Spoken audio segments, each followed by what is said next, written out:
So I just read this New York Times article basically, which says Republicans are basically demonizing the Democrats. And in this article, they claim that we call them baby killers, socialists, and anti-Semites. And there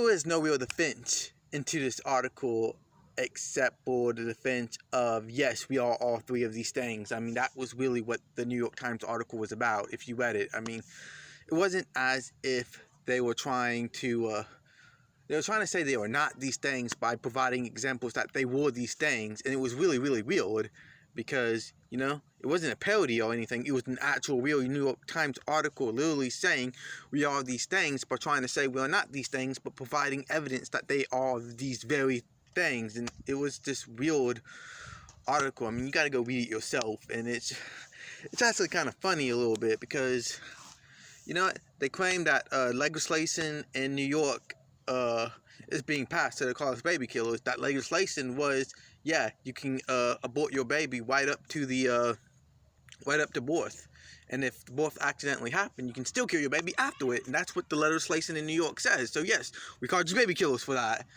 Then they tried to basically use I can't even say her name right, but this Democratic senator basically, who said some anti-Semitic things, and she's a Muslim, and she said some anti-Semitic things, and the Democrats are literally passing new legislation in Congress to try to cover for her. I mean, that what the whole thing was, and there were people who literally voted against it. There was a Jewish Republican who voted against it, and all of them were called anti-Semites, including the actual Jewish Republican.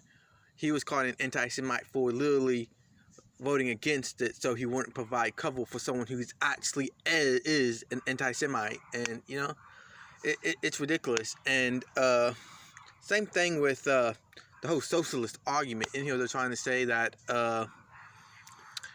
they I don't know what they were trying to say. It's like we think socialism is evil or something, but they were providing samples that socialism was good or something and good for the world. And like I said, the article is just weird in itself because it doesn't actually go into defense. It's saying, yes, we are guilty of these things, and it's astounding to see that in American society today, that there's a side that is literally embracing all the things that we were against, 50 years ago. And, 50 years ago, it used to be both Democrats and Republicans were against socialism, were against all these crazy notions. And nowadays, it seems like half of America, especially the Democrats, have literally embraced socialism as a whole. And it's going to get very, very scary coming into 2020. I mean, you have so many people who are running for president who are literally socialists. They're dead socialists. And it was bad enough we had Bernie Sanders, but now we got all these other ones coming into play. And my fear is that come 2020, a socialist will get into office. And it's getting so bad that they even bashed President Barack Obama. Yeah, President Barack Obama, who has been loved by the Democrats, is now being bashed by this new socialist faction. And it shows you how far they have actually gone. And, right now there's a purge going on in the Democratic Party where the socialists are trying to literally kick out any moderate Democrats. The Democrats who don't support socialism are literally being kicked out. And question is, where are these people going to go? I mean, Tim Pool isn't a politician, but he's someone I kind of would throw into this category because he said he's someone on the left, someone who likes leftist, not leftist ideas, but ideas from the left. He thinks that government should have a responsibility in taking care of its citizens, and that he believes in a mixed economy works best. And I'm a fan of Tim Pool. I don't always agree with him, but I'm a big fan of his. And you can see from watching his videos that dude's just lost. I mean, he has lost his political party. The Democrats, which he knew, the party that he knew, the ideas that he embraced with those groups of people, have completely left him behind. He is no longer, and that's the thing. It's like a lot of these Democrats who are walking away no longer have a ideology no more. They no longer have their political affiliations with the Democrats, and it's really a sad thing to see. It's really a sad thing to see that the party that you want, the party that you want side with and that you believe supported your ideas is no longer supporting those ideas, and it's also getting scary with a lot of the rhetoric they're doing. I mean, it's bad enough that YouTube, Facebook, and Twitters are censoring people and trying to silence your free speech. They're trying to pass hate speech laws. Look, the way I see our future heading is we're going to look a lot like UK in a few years. If Donald Trump doesn't, I think if Donald Trump wins in 2020, I don't think it matters. I think either way, we'll be looking like UK is in a few years. Well, people like Tommy Robinson is being thrown in jail. Tommy Robinson, he might be going back to jail, and yeah, that's not a good thing. They want to keep this man in jail. Tommy Robinson, they just want to keep him in jail, and they can't.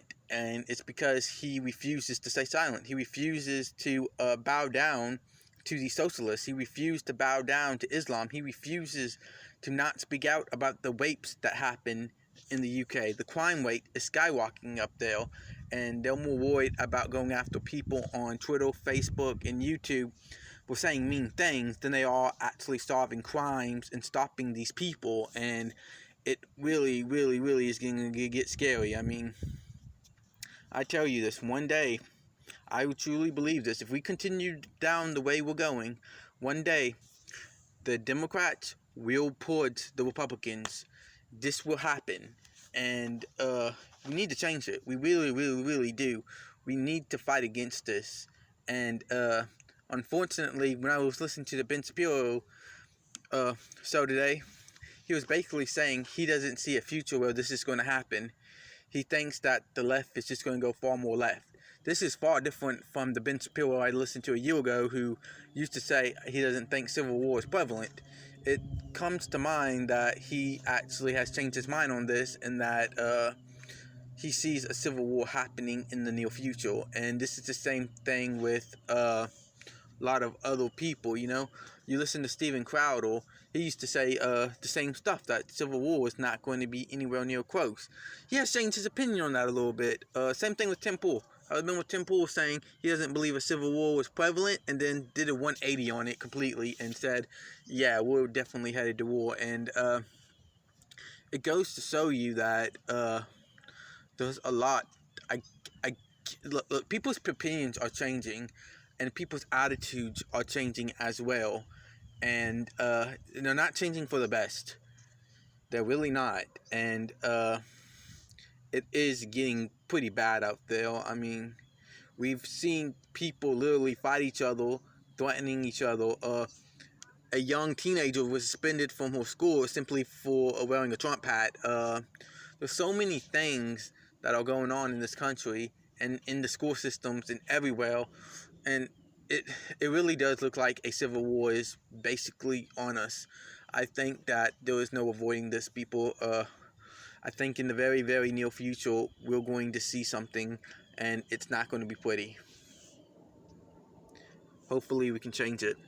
Hopefully we still can figure out how to change this course. But in order to do that, we got to defeat the socialists. I mean, this is the only thing. If Trump doesn't win in 2020, we're all screwed. I mean, that's just the bottom line of it. We might still be screwed if Trump wins, but I think we have a better shot if Trump wins. I mean, it's important if Trump wins in 2020, because if not, if the socialists are allowed to take over this government, I can guarantee you, your freedoms are dead. Thank you.